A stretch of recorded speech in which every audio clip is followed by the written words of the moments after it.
Do you wonder about past lives? Have you ever thought about where your soul has been, where it's going, or what lessons and memories have been gathered along the way? In this podcast, we will discuss past life memories, psychic phenomena, energy healing, and other metaphysical topics with experts and the average person to find out how we can heal through these experiences. So I invite you to join me on my journey. Welcome to the Regression Session.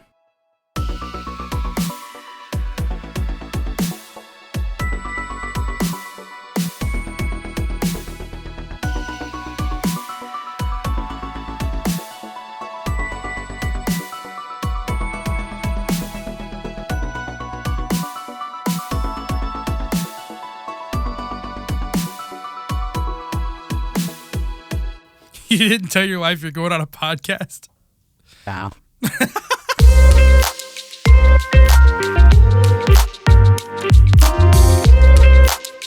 Welcome back to the Regression Session. My name is Ian, and welcome to the Regression Session to any new listeners. Thanks for tuning in. We love you. This week, before we get started with any introductions or anything like that, I just want to let you know that you matter, and you are exactly who you are meant to be right now. You're doing a great job. Be nicer to yourself. We're all so mean to ourselves, and me included. And one thing that I'm going to challenge anybody listening to this to do is I'm going to make a Facebook thread on my Facebook page.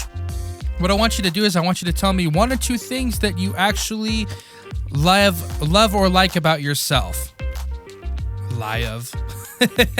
Either one, like or love about yourself. We're so quick to compliment others, but complimenting ourselves is kind of hard sometimes. So I would love to hear what you love about yourself, and I will start off that Facebook thread on my Facebook page. Link in the description if you want to participate in that.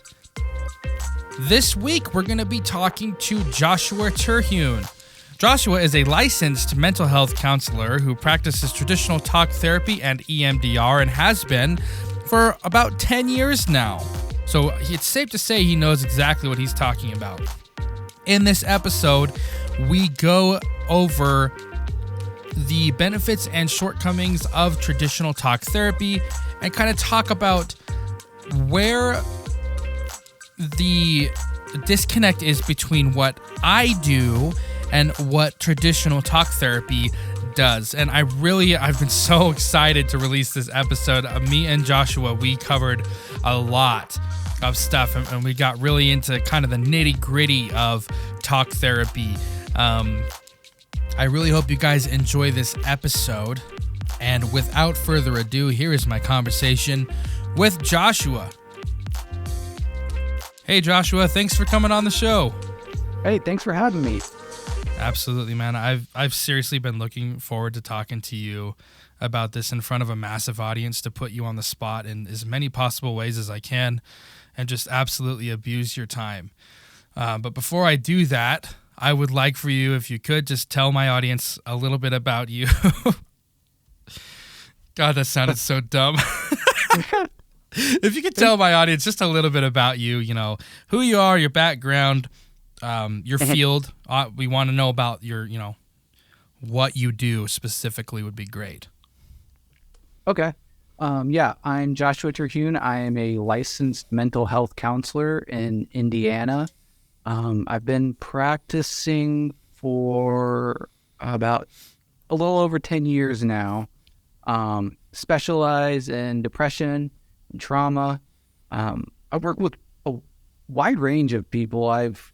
I started out working with kids, and I still work with a lot of kids, but I also work with teens and adults as well.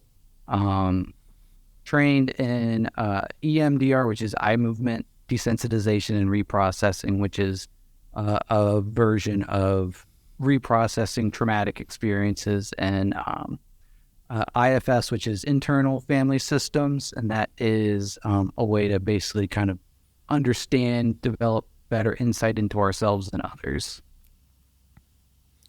So you know what you're talking about then. Like you're a professional, you're an expert. Yeah, I mean, yeah, I've testified in courts a lot of times, and they seem to think so. So There you go. That's good enough for me, man. So for you and my audience, you already know why I asked you to come on here. But let me explain to my audience, like, why is a person who isn't necessarily into the metaphysical stuff, you're not into any of that. No. You're not into the past lives. You're not into the Reiki. You're not into astral travel. None of that stuff. I've heard of Reiki. I don't know much about that. I'd be interested to learn more, but other stuff, nah, not really. You're just a normal therapist, dude. Yeah, I'm normal. Yeah, you're a normal dude. So why on earth would I ask you to come on here? Well, that's a great question myself. And to my audience, the reason I had Joshua come on my show is to talk about kind of like the disconnect between traditional talk therapies and what I do. And we're going to get into that a little bit more, but I have some theories, and I wanted to kind of talk about that with a therapist, and Joshua just kind of fell into my lap, and I was like, great. So let's do it, man. So yeah, let's go. I seriously just want to have like a straight dead ass conversation with you. Yeah. I'm going to present this to you in a way where you can tell me what you do, and then I'll tell you what I do. And then we can kind of break that down and unbox that. Does that sound like a plan? Okay, yeah, Cool. That sounds good. So the question that I'm going to ask you right out of the gate is this. Sally comes to your office, and Sally clearly has trauma that she wants to work through. She comes in, she tells you, hey, I've got trauma from whatever. I don't necessarily want to talk about it, but I feel like I need to. So what is... Like, if you had, like, an ideal, I would love for this to happen. When a person comes in to you, what would the process be ideally from point A to Z? They walk in your office, and then they leave your office at the final session. Okay. Does that make sense, that question? Yeah. Like, what does like the ideal kind of therapy look like for someone coming in that has trauma? Yes. That's okay. Yes. Cool. Well, yeah. So first session is the assessment. So that is basically getting to understand their life from like a broad perspective. You know, what is bringing them into therapy? Why now? Why at this moment and not, 6 months ago? Understanding their previous experiences in therapy. What are their goals? They want to process their trauma. Like, well, what is that going to do for them? How is that going to make their life any better? What would that look like on a day-to-day basis? And how do we know we're getting to that point? And then being able to identify if their level of safety. Are they using substances? Are they at risk of, like, say we start processing trauma and they go back to using heroin and overdose? Like, we need to make sure that they're stabilized first. Or if they start processing trauma and they're actually in an abusive relationship and then, confront their abuser, that might not be a safe situation to process trauma in that moment. So making sure they're safe, they have their medical history, making sure that their medical needs are met. That way, because maybe some of the stuff is being caused due to medical issues, and so making sure those bases are covered. Trying to think what else.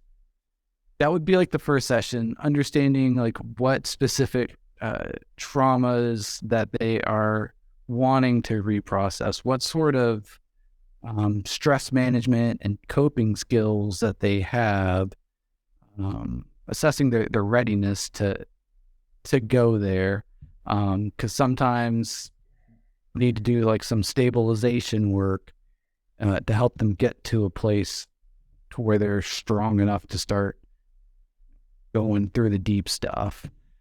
And so making sure that they're stabilized, first step. Second step is reprocessing, going through all the icky bits and getting it all out, basically desensitizing them to everything that's happened. And then the third phase is either installation or integrating the trauma, installing newer, healthier, more adaptive beliefs about themselves and others. And they're ready to fly the nest and conquer the world. Okay, so I got you. Safety is definitely a priority. I totally agree with that. I have a lot of up-and-coming regression and hypnosis practitioners that listen to my show. I can't stress this enough. Make sure that your client is in a safe place and is in a safe position to be doing this kind of work. Yeah. And that's a huge priority. So thank you for saying that. And then the second thing you said was you want to get them, or you want to make sure that they're at a point or get them to a point to start to process the icky stuff, is what you said. Yeah. So what does that look like? What does processing the icky stuff look like? Like, what is it that you're trying to get them to do? Trying to get them, so I use EMDR, and what you want to do is assess their subjective units of distress, that we call it SUDs. So on a scale from 0 to 10, how distressing is this memory for you?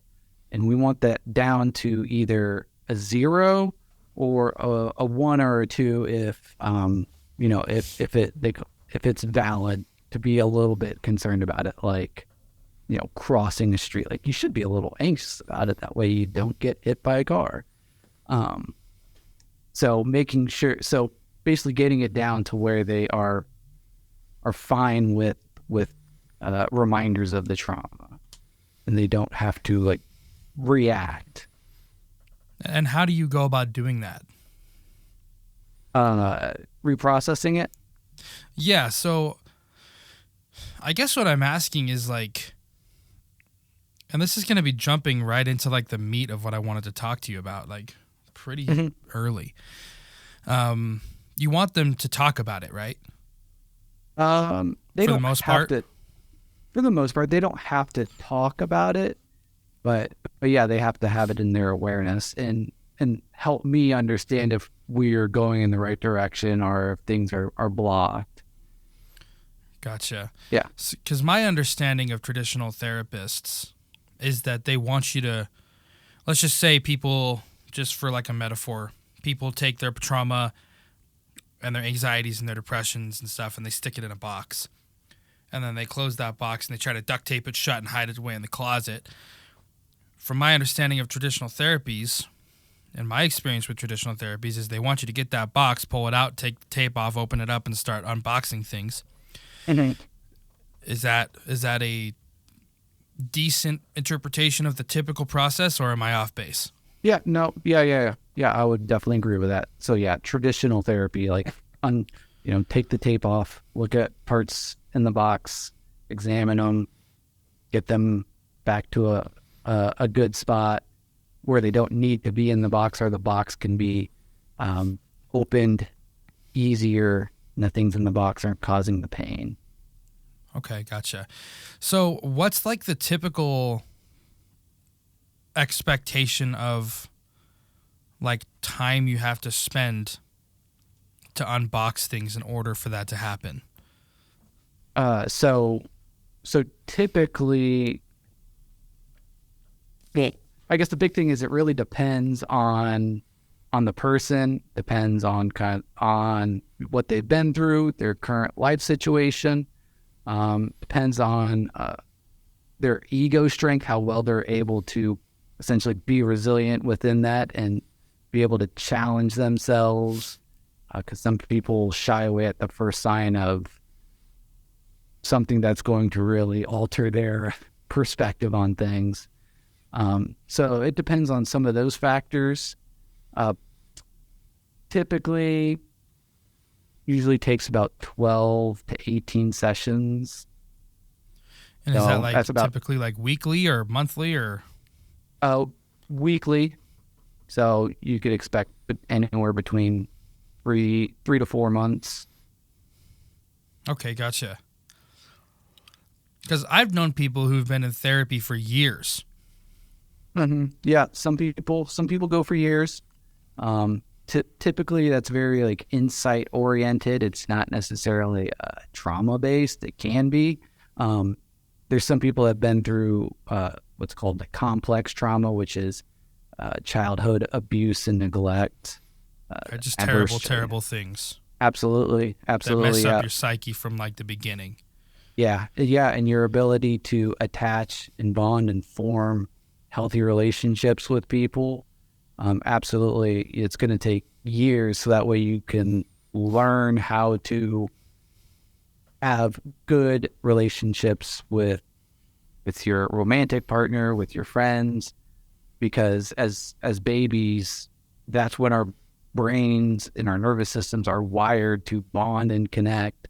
And if those bonds and connections aren't made at that time, and you're doing this when you're 20, 30, 40 years old, like the saying goes, you can't teach an old dog new tricks. It's like your brain and your nervous system is going to take longer for that to those healthy, secure attachment systems to develop. Okay, gotcha. So typically 3 to 4 months. Yeah. Of time. Okay. And the reason I'm asking you, it might sound a little random to people listening, like, why are you asking these questions, Ian? Well, let me just say, I'll tell you exactly why I'm asking these questions, is because let's just say, and I will preface this by saying I am not a therapist, okay? I'm not a psychologist. I have taken psychology courses because I felt that was necessary at the beginning of this work to have that background, but I didn't have time or the money to go get a degree in any of that stuff. But like I said, I've done tons of research, whatever. But that in no way makes me certified or qualified. So I will preface this by saying that. So as far as anyone like official out there is concerned, I'm nobody, right? Like universities would laugh me off a stage. And that's okay. But what I would like to know is, why does it take so long? Why does what take so long? Why does it take typically 3 to 4 months to process that trauma? Okay. I would say it takes longer. I think this is probably going to be might go on a rant here, because yeah, like I know go on the rant. You and I have so well, obviously I'm a therapist, so we always got to talk about Sigmund Freud. Psychoanalysis started under hypnosis, and a lot of the early work that he did with hysteria was done through hypnosis.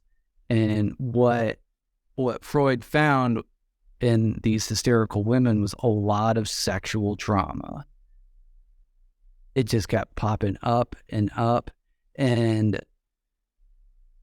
he made so many connections. Like he started, like his colleagues and his friends like wanted him to like analyze their daughters because they were hysterical, and so he started putting these connections, like, oh, like my friends are like,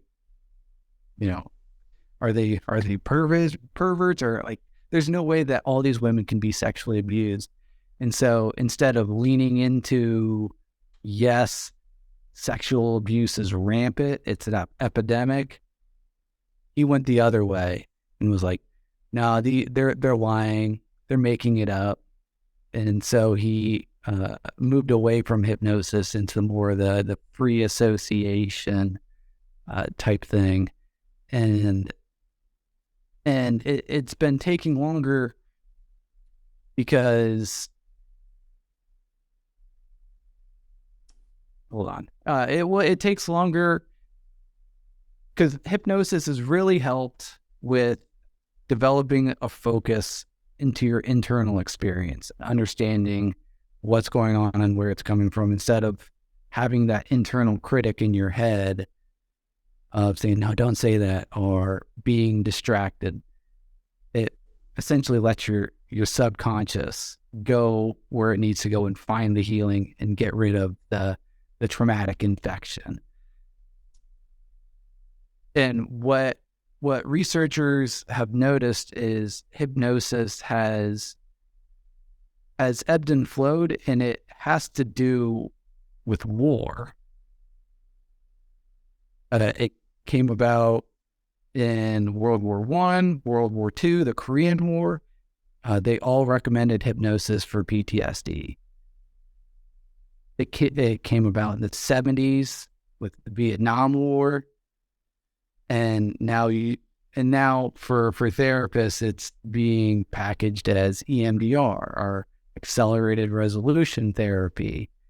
And we've had the Iraq and Afghanistan wars, because a lot of the research, so it's evidence-based, is funded from the VA.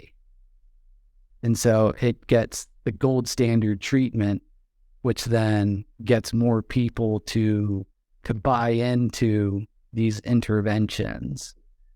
So then it gets enough support for therapists to be trained in these interventions, and for potential clients to start asking and requesting it, and for insurances to reimburse for it.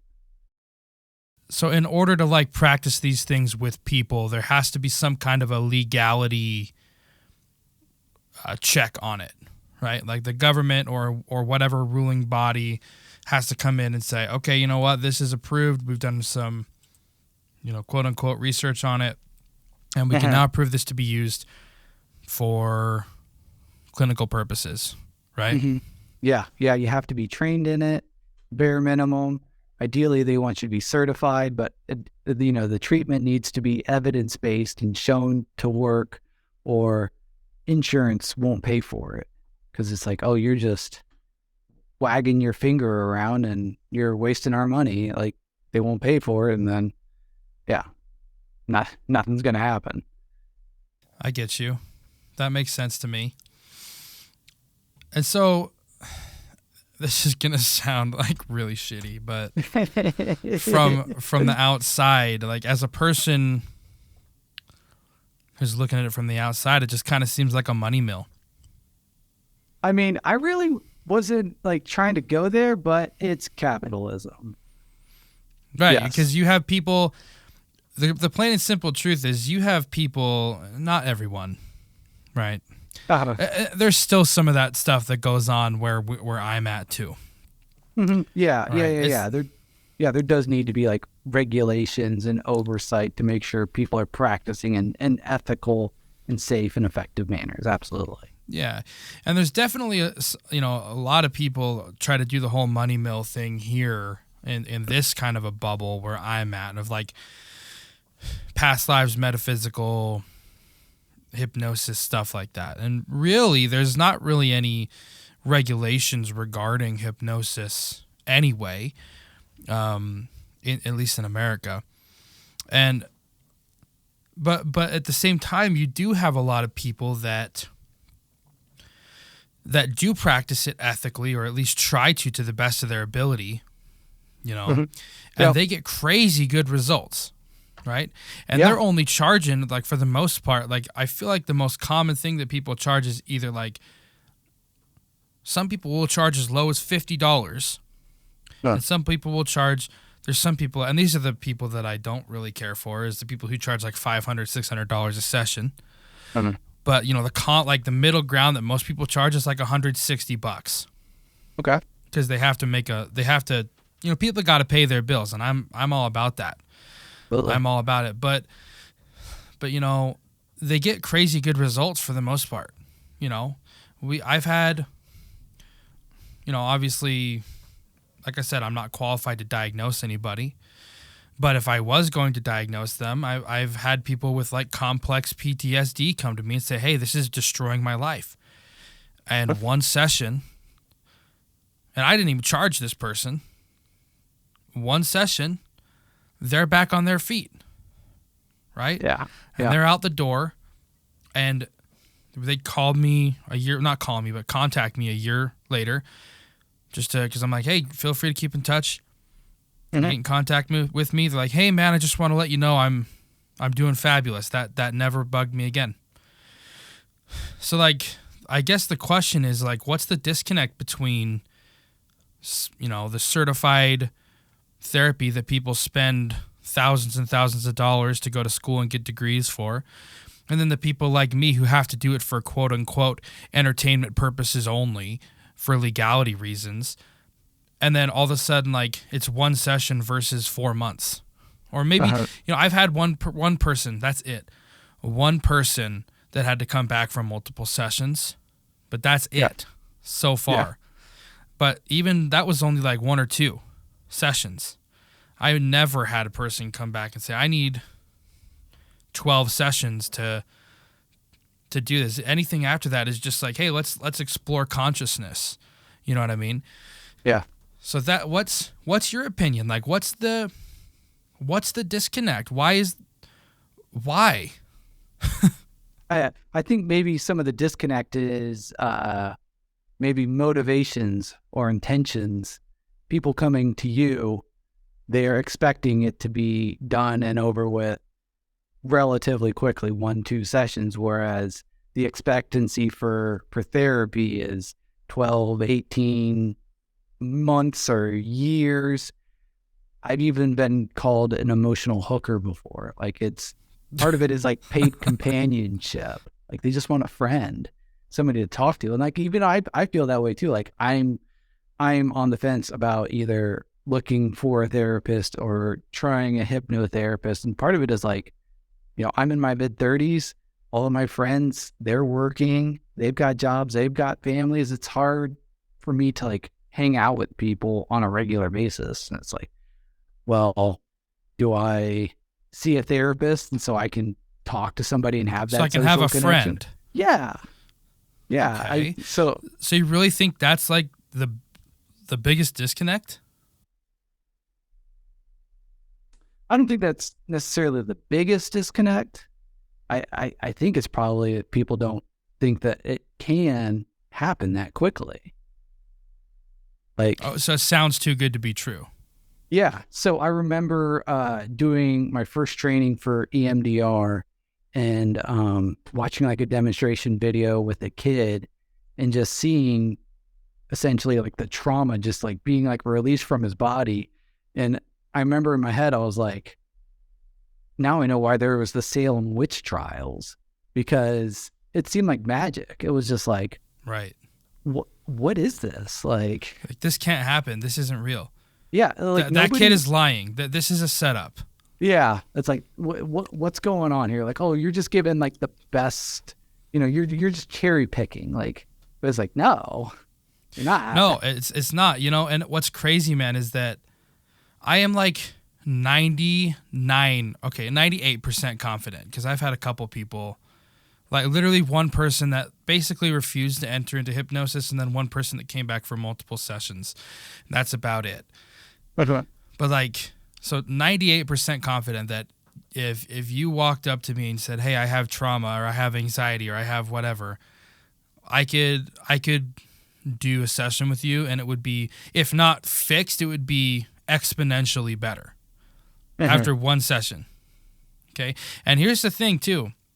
And I want to get your thoughts on this, because I said that I was going to talk to you about my process. And please, if I've been questioning you, if you have a question, I would love to answer it for you. Okay. So if someone comes to me, Sally comes to me, I've got trauma. Hey, Sally. Yeah. Sorry about your trauma. Okay. As far as I'm concerned, Sally doesn't even have to tell me about her trauma. She doesn't even have to tell me what happened to her. I don't have to know unless she wants to tell me. Like if she wants to tell me, whatever happened to her, that's totally fine. And I will sit there and I will listen to her and I will say, I'm so sorry. But as far as I'm concerned, I don't have to know, because I classify myself for multiple reasons. One of them is the legality part in Utah specifically. As a transformational life coach, right? Okay. And as a transformational life coach, I am not a therapist, and I make this extremely, extremely clear. I am not a therapist. I make people sign a waiver acknowledging I am not a therapist. This is not what this is, because essentially the difference between a therapist and what I do is a therapist, and this is just my opinion, they will have you, or the goal is, and like we kind of talked about, to spend a little bit of time unboxing that trauma and spending time in that trauma and breaking it down and like you said, desensitizing you. So you're going to spend time looking at that, and those people are trained in psychology to try to avoid triggering people and all that stuff, right? And what I do is I don't even focus on what happened. All I focus is how can we move forward? Because I don't have to know. And I'll explain why if you want to know, like, my reasoning behind this. Yeah, sure. Okay. So essentially, to me, I look at it like this, and I think that this will make a lot of sense to you, because I've been looking at how to present this in a way that's easily digestible for skeptics. Right? Yeah. Yep. So let's start from the beginning. For eons, thousands of years, humans have lived in this world physically, right? It's been all about pure instinctual survival. We've had to struggle, we've had to fight, we've had to scrape by and get food, we've had to fight disease, we've had to stay warm, all that stuff. And then recently, we've got to a point as a society where, okay, now we don't really necessarily have to scrape by every day. You know, obviously there's exceptions out there. But for the most part, at least in the Western world, most people have it way better. Even the poorest of the poor here have it way better than the poorest of the poor did 1,000+ years ago. And so now we start to realize, hey, you know what? We're not just experiencing this world physically, we're also experiencing this world mentally. And that's where we see things like, oh, your psyche was messed up as a kid, right? All these mental connections got messed up as a kid. Or whatever, like you have PTSD, that's all, like it messed up your head, right? That's like a common thing that people will say is like, oh, that messed with your head. Uh-huh. But what really people exist as in this, let me just start over on that. So really how people exist in this world is physically, mentally, and energetically / emotionally, right? So I use energetically and emotionally as the same thing, because to me, emotions are energy. And I'm sure that you could see that. Like, where's the most common place people get like all pent up because of stress? It's their shoulders, typically. Yeah. You know, people will like do this, or they'll like clench their jaw. Yeah. So it's actually energy. And so, and we can call it emotions, we can call it energy. I just use those interchangeably. So that's the context. And the way I look at it is the human body is designed to disperse things throughout your entire body and your entire system and remove waste.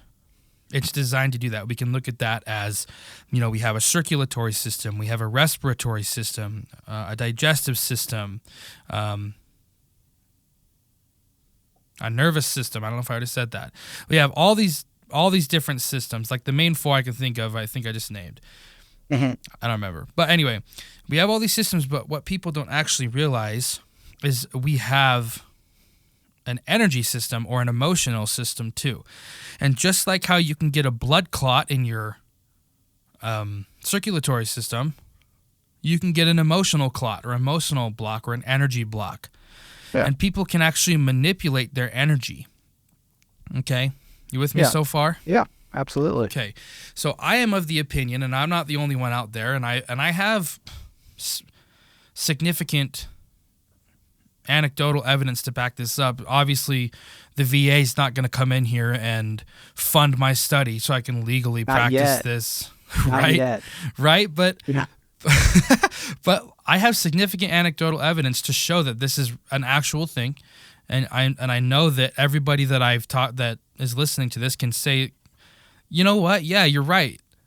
We do have emotions, and we can feel them clogged. Like if I asked you, Joshua, if you had like anxiety about something, you could probably sit there for a second and locate it in your body. and find out where it lives in your body, right? Yep. I would classify that as like an emotional block. So there's different methods to do this, but essentially what the metaphysical, spiritual hypnotist, Reiki healer, energy healer, whatever, what they're doing is they're trying to take that emotional blood clot and break it down and disseminate it throughout the entire body emotional system so that your body can naturally remove the waste of that energy or the excess energy that causes. Mm-hmm. And when I look at traditional therapy, I look at it like this. So your body will, and I'm sure that you'll agree with what I'm saying. Like we talked about this, like there's parallels. Yeah. Your body will record these traumas. Your body will record these energetic imprints or files or whatever. And I talked about this on my podcast with John Povey before this episode.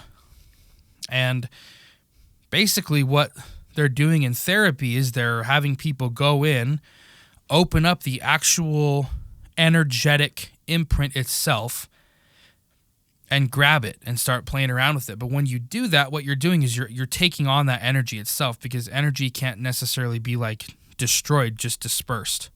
Yeah. But if there's a blockage, it's not being dispersed. It's just there's more and more block. It's like putting a boulder in a river and then you're building a dam behind it. Yeah. So they're just pulling out this energy, and a lot of the time I feel that's why it takes so long, is because you're playing in that energetic wound. The goal is to take that boulder out and then safely disperse all the water that built up behind the dam, and disperse it into the system that it was designed for. And that's essentially what I look at it as. And a lot of people will look at this, or a lot of like scientists will look at that as like, oh, that's a great mental exercise. That's a great mental visualization. I literally look at it as an energetic block in your body. And people have looked at this for thousands of years. If you look at the chakra systems, if you look at acupuncture puncture maps, you can see it. Like it's there. It's and one thing, like one of the biggest pieces of evidence that I can find, if anybody out there is doubting this, in the chakra system, you have what's called a root chakra that's based at the base of your spine.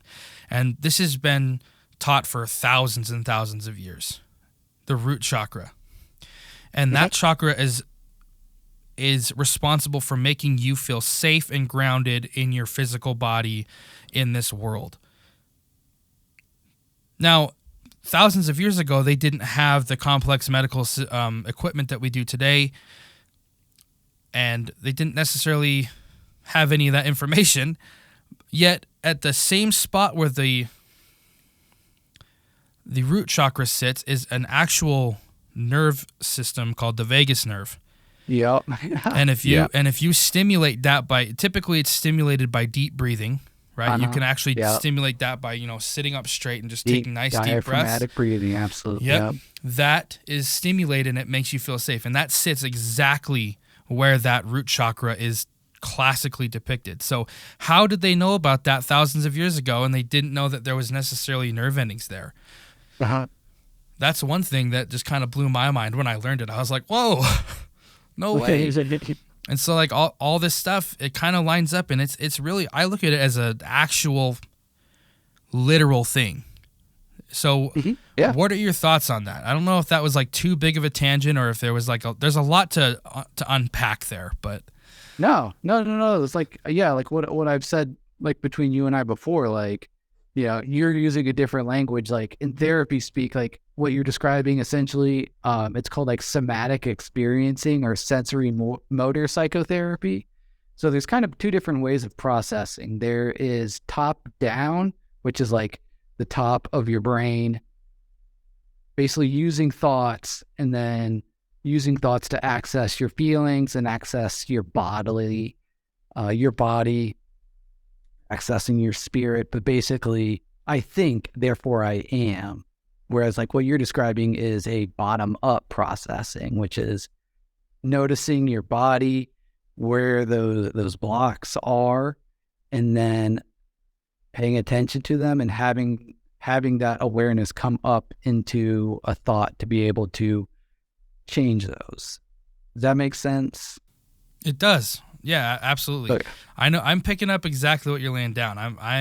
Yeah. I totally, I get you. Okay, cool. Cause yeah, like I'm not, I have a little bit of training and education in somatic experiencing, but that's not like my forte.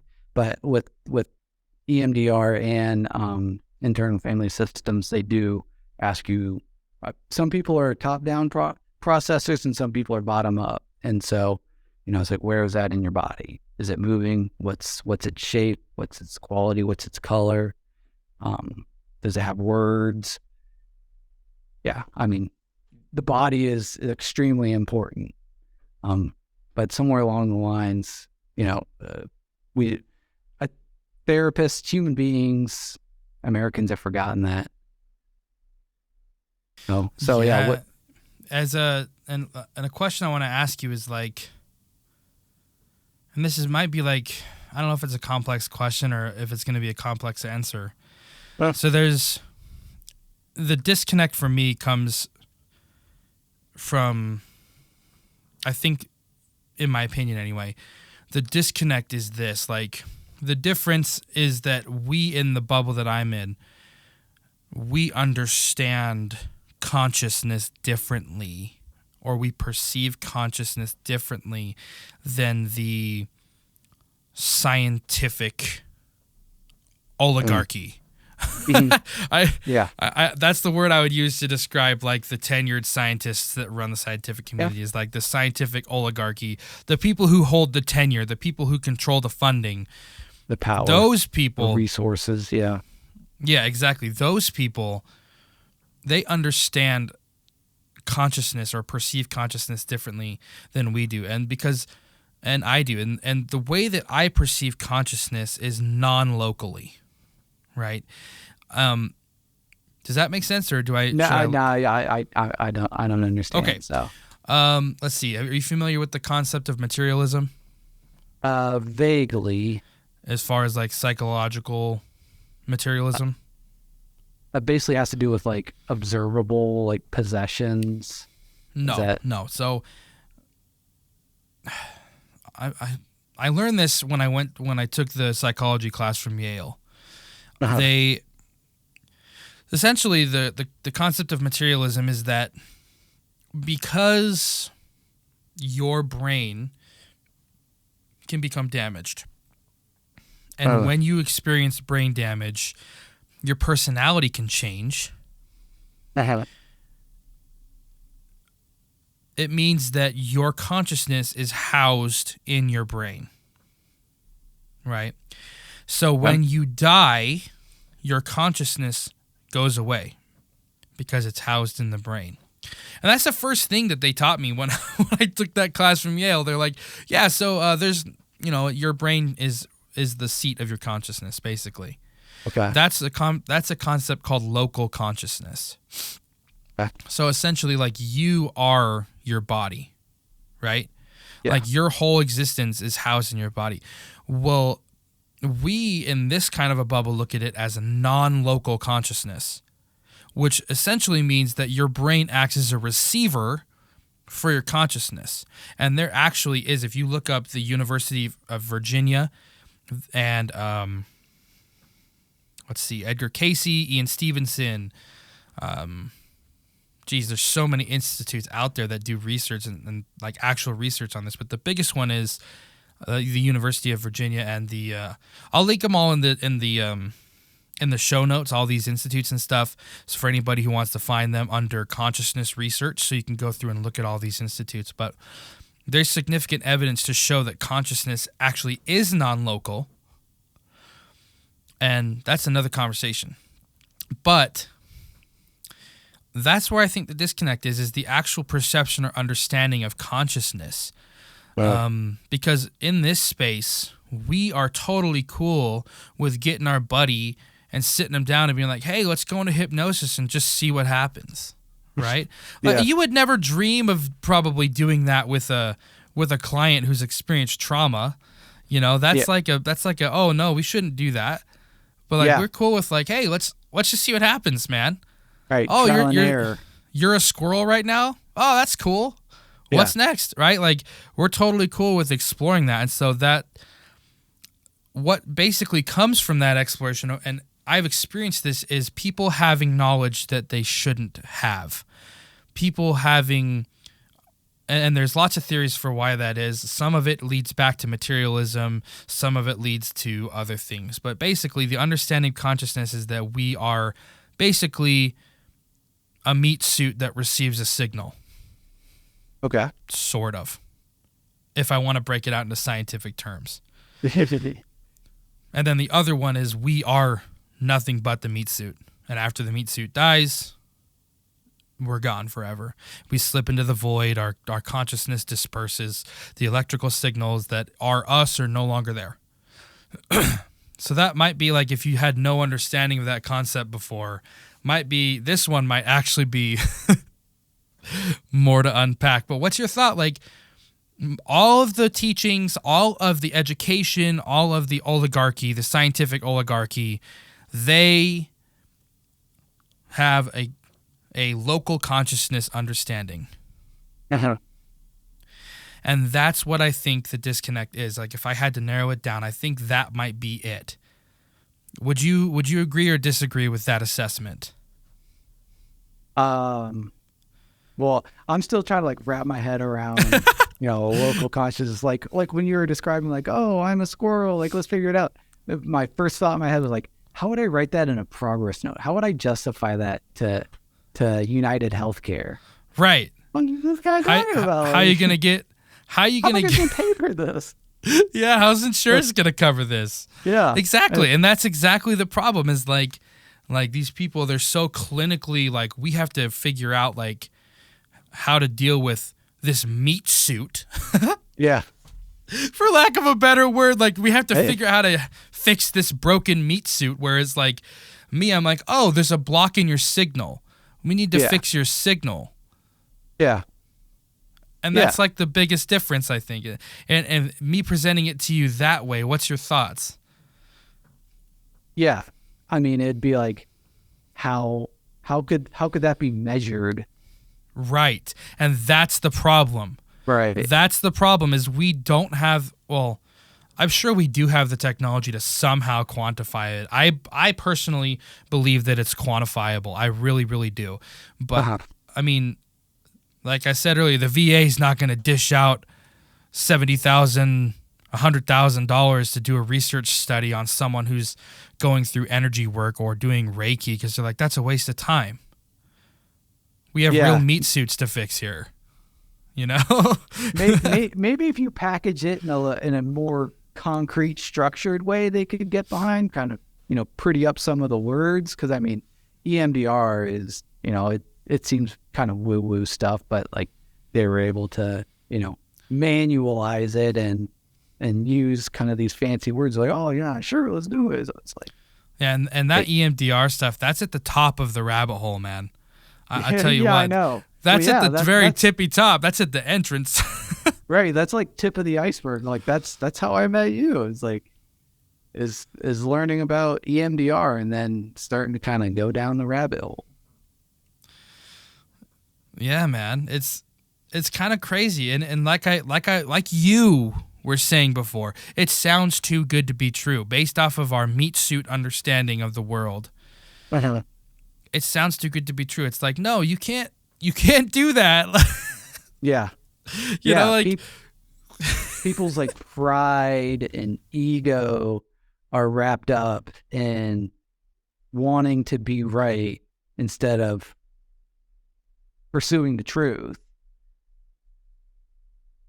People have, I mean, think about me, like I've been doing this for 10 years. I've invested probably tens of thousands of dollars in trainings and educations. And it's like, oh, well, there's this other stuff that you could have been doing all along that could have been more helpful. It's like, no, I don't want that to be true. Like, it's like, I would feel like an idiot. Like, I know that that's not necessarily the case, but like, that's like a knee jerk, like selfish reaction of like, Oh my God. It's the ego thing. And, you Yeah. mentioned that before I started recording is like clients getting stuck in the ego, right? Yeah. And, Yeah. and people get stuck in their ego all the time. Absolutely. And yeah, like I'm a huge proponent of therapists seeing their own therapists or doing their own work, because you'll project your self-limiting beliefs onto your patients if you don't get that in check. I don't think you can get better in one session. Then I'm not going to experiment with these type of things. So then it kind of becomes a self-fulfilling prophecy. And in your 10 years, would you say that you have believed for the longest time that people can't really get better in one session? That's not really a thing for the most part, or would you disagree with that? So I think maybe before I would think that people could get better in a session, or they get what they need to get back to whatever level of functioning they're okay with. But I think the level of difference, like a radical change within one session, no, I wouldn't have believed it. Yeah, because you'd look at me and be like, dude, you're full of shit. Yeah. You, Ian, are in your own ego. You're trying to get famous. You're trying to get money from people. You're a scammer. Yeah. Yeah. Yeah, I was there too, man. I really was. Like, because when I've mentioned this before, I grew up Mormon, right? I went from like full on, all in Mormonism, right? Like worshiping Joseph Smith to there's no God. There's, we are the meat suit. I'm never going to see my family again after we die. And once I die, I'm slipping into the void. And then I slowly started looking at the evidence-based stuff. And that's kind of how I try to present my content too. And like these concepts is like from a practical point of view, like from point A to point B, I try to be the middle ground, because there's some people, like I said, there's no way when we die, we slip into nothingness. And then there's people that are like, oh yeah, we're totally like fairies and stuff too. Right? We're fairies riding dragons in the Milky Way, which is a sleeping giant. I don't know. Yeah. I'm just coming up with that stuff. But there's like woo-woo people. Like they're seriously like some like way far out people out there. And there's nothing wrong with that, right? But like if there's anything if anything's going to actually get done, and there's going to be a serious understanding of this stuff, you have to have some people like me who approach it from the middle ground. And that's kind of what I try to do here. You know what I mean? And it took me a long time. So I totally understand like that train of thought of like, there's no way. But then you look a little closer and you're like, actually, why haven't we been doing this forever? Yeah. Yeah. Yeah. I guess I kind of see like the pendulum kind of like swinging back and forth. It's like, oh, there's no way. And then it's like, oh yeah, that's the only way. And so like, yeah, like that post and everything kind of helped kind of swing the pendulum back to like, yeah, you can, but it's also kind of limited in some ways too. Like, well, I guess kind of like with hypnosis and stuff like that, but like there's a middle ground. So like being able to find that and go to the extremes to figure out where that middle lies. Yeah, exactly. I like that a lot. Well, I feel like we've made some serious progress, Joshua. Yeah. I mean, we're just two dudes. I'm not in the scientific oligarchy. And I'm not in the spiritual anarchy. Yeah. Well, that's not... I'm offended. No, I'm just kidding. I'm not offended. Well, geez, I don't even know where to go from here. Chaotic to me. I mean... Well, right. It would seem chaotic to you, because it's like you paid all this money for education, and there's like steps you have to follow. Yeah. I get you, man. I'll have to do one of these days. I'll have to show you a session like how I would approach it, and we'll report back. right? Yeah, I have a good feeling like the things that you do are probably pretty similar to some things therapists do. No, there is. There's a lot of overlap. It's just Yeah. really it's the understanding. And one thing that I'll mention before we kind of wrap things up is like when you look at energy work, like humans emit energy, Yeah. right? You can measure it already through EMF meters, electromagnetic Yes. frequency meters. I'm sure you're familiar with those. Uh-huh. Lots of other ways that we like heat. We Yeah. emit all kinds of different energies, but also when we're interacting with each other, we emit I'll just call it emotional frequencies. Yeah. And our understandings of things, like your understanding of, like you said, you could project that, and that energetic frequency of that projection or whatever you want to say it is can affect the direction that your session is going to take. So if we could quantify it, it would be the best thing. But if the therapists out there would start to understand that there is this energetic network inside of you, you can call it the chakra system, you can call it whatever you want. But if therapists would start to understand that there is this actual, I believe it's quantifiable energy system, and that we are non-locally conscious, then I think that we would make some more significant progress. Yeah. Yeah. I think that'd be a really awesome step. Yeah. I mean, like, I'm vibing with what you're saying, and I think a lot of therapists would believe that too. Yeah, it's just getting people to I keep coming back to capitalism, buy into it. Like, yeah, getting people to buy into it, getting people to take the time out of their day to listen to it, and be able to swallow their ego or their pride and explore something that might be a little different. Exactly. And in the spirit of exploration and coming across new things and new content, Joshua, you have a website. You're getting your name out there as a content creator. What do you got going on? Let's talk about you for a second. Yeah, so I'm leaving a group practice and I'm opening up my own private practice. Website is www.joshuaterhunecounseling.com. Yeah, trying to figure out my voice and make mental health and therapy accessible to everybody. So beautiful. And is that the same place where you have your blog and stuff, or do you publish that in other places? Yeah, the blog is there. Thinking about either doing other sources of content, podcasts, videos. Not sure yet. Not sure. We'll see what happens. Right on, man. Links to everything that I talked about today, or that I mentioned there would be links for, will be found in the description. And Joshua, I'm totally going to put you on the spot, man. Do you have a message that you could leave or that you would like to leave for my audience? Well, I remember what I had said to you when we had our 15-minute phone conversation about religion being the defense mechanism of the religious experience. Some of the best things in life can't be put into words or thoughts. It is what it is. Feel what you feel, know what you know, be what you be. That's a fantastic message, Joshua. Thank you so much for coming on my show and having this conversation. Yeah, it was awesome. It was seriously, I feel like these last few episodes I've been all over the place. But then I listened back to it and I'm like, you know what? I had something going there. So thanks so much for indulging me and having this weird, crazy, mind-boggling conversation. You're seriously a champ, man. I really appreciate you coming on my show. Yeah, you too. Yeah, we should do it again.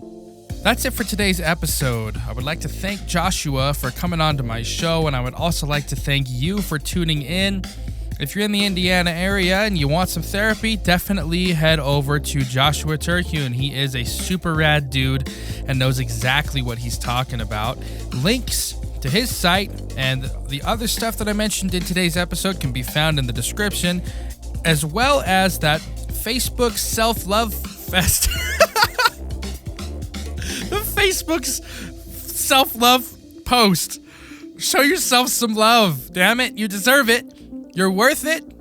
And you need to start telling yourself that you're awesome. Don't forget to follow me in your podcast player so you don't miss the notifications when I upload every other week on Sundays at 8 a.m. Mountain Time. Don't forget to share the podcast with everybody that you know in the entire world. And don't forget to give me a great rating and a great review. And if you want to come on the podcast to talk about your spiritual experience or your knowledge on any metaphysical topic, shoot me an email. My email is theregressionsession@gmail.com, and I would love to have you on the show. I just wanna go.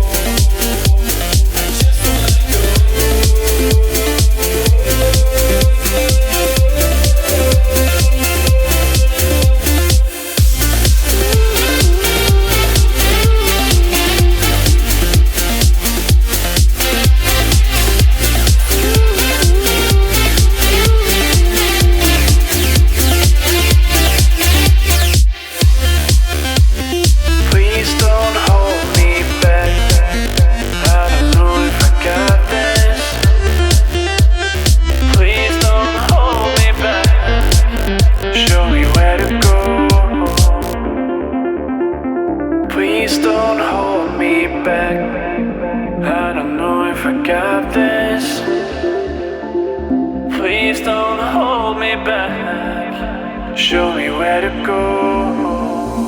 I dove in way too deep, and now there's no way back. Oh, we're in this forever. Let go of the past. Nothing seems to fade away now. Everything's revealed, exposing all my little secrets.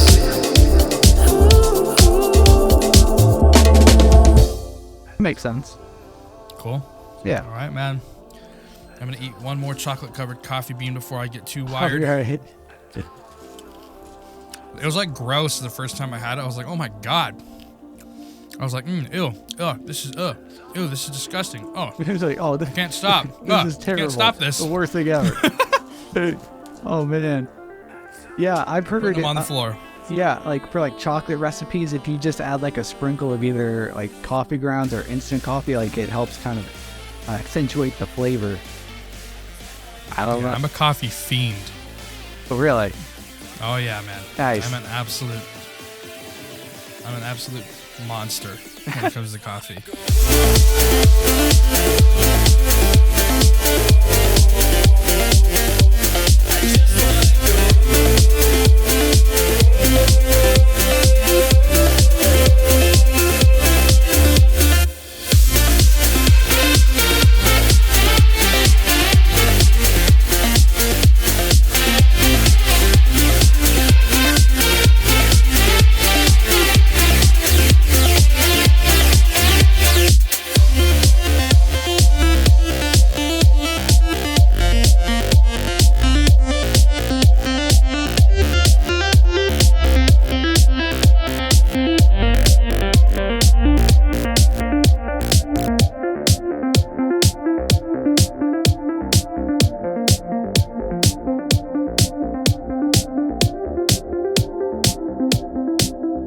I used to drink like 6 cups a day. It was very unhealthy. Oh yeah. Dang, yeah, 6 cups. Wow.